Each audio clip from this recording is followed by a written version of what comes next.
Was Vijaya more in charge of Jack, or is Jack more capable here? So a lot of people had said that she was the one who was actually in charge. Jack Dorsey was just a figurehead. He had left the company. I don't know the exact time frame, but didn't they bring him back after like Dick Costolo or whatever? Yeah, they brought him back to be CEO for the second time. But he wasn't really the CEO, as a lot of people said. I don't think he was either. I think he was a figurehead. It's like, he's the founder. We need confidence in the company, so bring him back. He had very little stake in the company at that point. He had very little control over it. And he would say all of these beautiful things that never happened. It's kind of like what Apple did with Steve Jobs. He left. They realized, oh, we're failing now. We need the vision again, bring back the visionary. But, you know, at some point, it's the owners that run the network. And I think the owners vested a lot of faith in Vijaya and basically gave her carte blanche to make decisions. And if she violated their wants, then they would have let her know. I kind of disagree with that a little bit, because I don't think they ever worry about owning, and I don't think they ever worry about popularity. The communists have done this very, very well for a very long time. Yeah. They worry about, I brought it up a little bit earlier, they worry about the choke points. Just go find and control the choke points, and then you control the company. That I really need to not say her name, and I'm going to screw that up and say something I don't want to say. The Gadde chick.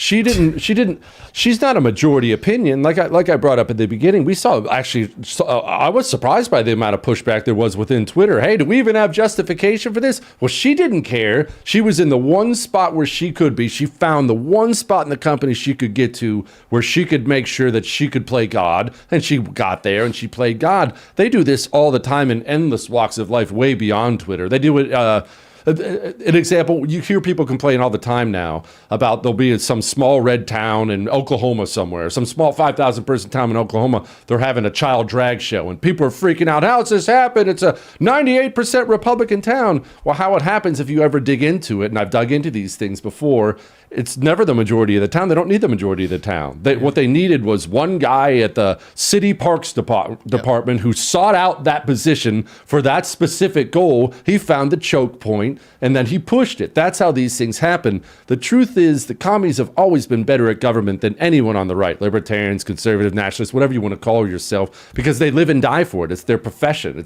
It's their religion. So you've never been to a city council meeting. Most people watching, even timcast, as big as this show is, 1% of this audience has ever been to a city council meeting. Yeah. They never missed a city council. The state is their religion, and they love telling people what to do. Of course. I will say that of our audience and guests, we get some credit, because Alex Stein has certainly been to many meetings. He was here yesterday. Yes. He does a good job. I want to pull up this tweet here, because this is a really good point. Former VP of Global Comms, Brandon Borman, asks, can we truthfully claim that this is part of the policy? And this goes to show that when they censored the Hunter Biden laptop, internally they knew they had fabricated a reason for censoring politically damaging information on the Democrats. And this is him saying, can we truthfully claim that's part of the policy, like the hacked materials thing? When this story dropped and they said, you can't publish hacked things, everyone went, you just made that up. There's, at the same time as they're saying you can't do that, there were other hacked materials that were going around disparaging people like Trump. What about the taxes and stuff like that, right? Files that get leaked, they never cared about. Now, all of a sudden, they made up a fake policy to enforce. It's not just that we can see Democrats were well connected and they were banning people.